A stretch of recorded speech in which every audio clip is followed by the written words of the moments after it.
African Americans are 30% more likely to die from heart disease than non-Hispanic whites. The prevalence of high blood pressure in African Americans is the highest in the world. So I'm not with nobody, cause I don't wanna hurt nobody. Did it over text, didn't call me. Still got love for your mommy. I know you wanna be somebody, even if you gotta leave somebody. Heart disease.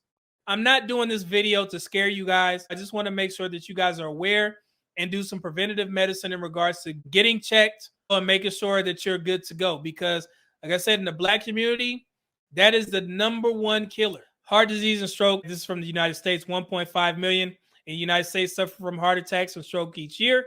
More than 800,000 deaths per year from CVD. The cost, the CVD is cardiovascular disease. I'm sorry, guys. The cost, hundreds of $billions per year.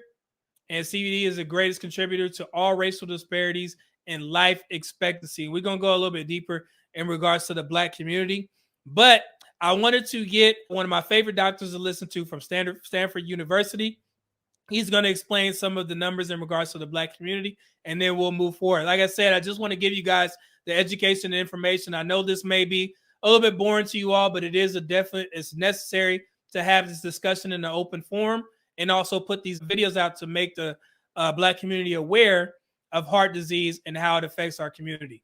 So let's go to Stanford's health team. Here we go. I'm Dr. Eldrin Lewis, cardiologist and the division chief of cardiovascular medicine at Stanford University School of Medicine. I'm here to remind you that February is Black History Month and National Heart Month. The connection between the two cannot be ignored. That's because Black people are disproportionately harder hit by heart disease risk factors, such as high blood pressure, diabetes, and obesity. When it comes to your heart, knowing your numbers is the first step. There are several numbers doctors keep a close eye on. One of the most important numbers to monitor for people of all ages is blood pressure. This is because studies show that uncontrolled high blood pressure is a leading cause of heart disease for everyone. And Black people have the largest rate of high blood pressure compared to other groups. It's a silent problem, and that's because often people feel no symptoms when their blood pressure is elevated. But high blood pressure puts unnecessary strain on your heart, and that can cause damage. I have Black patients that I see in my office that are in their 30s and 40s, and sadly they all have something in common. They frequently have high blood pressure, some starting in their 20s. So at Stanford Medicine, we want everyone to start today by learning your numbers. It is important to talk to your doctor about adjustments you may need to make.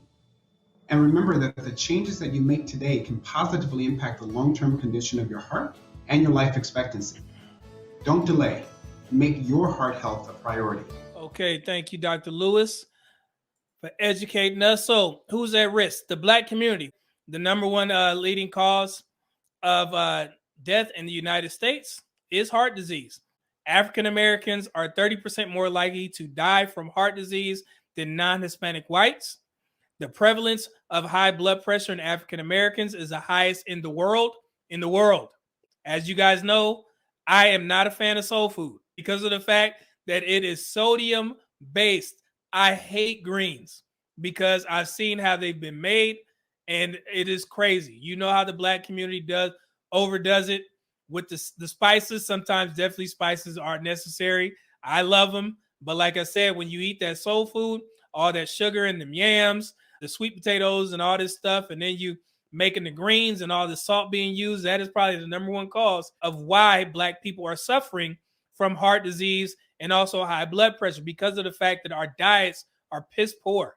I know soul food tastes good. I understand that. It's okay to eat it in moderation, maybe once a month. But you eating that stuff every day or every week, I would not advise that. I would not make it a habit of eating soul food every day, every week. Maybe once, on an occasion, you go out to eat, go to a soul food restaurant, cool, have fun.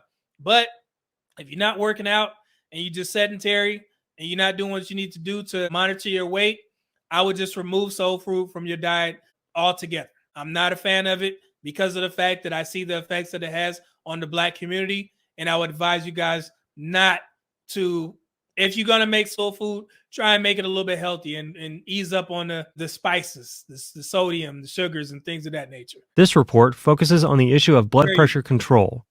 In the United States, more than 1/3 of the adult population, or approximately 67 million people, have high blood pressure.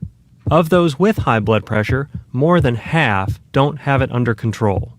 High blood pressure makes you 4 times more likely to die from a stroke and 3 times more likely to die from heart disease. What is high blood pressure and how do we improve control? Normal blood pressure is where your systolic pressure, or the top number, is less than 120, and your diastolic pressure, or the bottom number, is less than 80. If you are below this level, make sure you check your blood pressure at least twice a year. If your pressure is 120 to 139 over 80 to 89, you should monitor it closely and make healthy lifestyle changes. If you have a pressure of 140 over 90 or higher and you are not already being treated for high blood pressure, seek medical attention. If you are being treated, make sure to take your prescribed medicines. Ask your healthcare provider to check your blood pressure during visits, or to check your own pressure, you can buy a blood pressure cuff. You can even get checked for free at many fire stations and pharmacies. Absolutely. High blood pressure has few warning signs. Don't wait until it's too late to control your pressure. Get your blood pressure checked regularly. Remind your healthcare provider or your pharmacist to talk to you about your pressure and know the warning signs. Be physically active. If you smoke, get help to quit.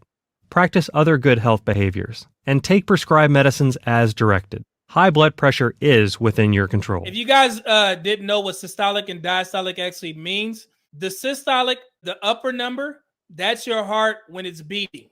The diastolic is the number when your heart is at rest. So that's what those numbers mean. So of course, when your heart is beating, the number is going to be a little bit higher. If you had your last checkup, you can go ahead and check the paperwork and see where you stand. If you had anything that was elevated, then they should have told you about it, and they would have introduced some things that you can do to keep your blood pressure down.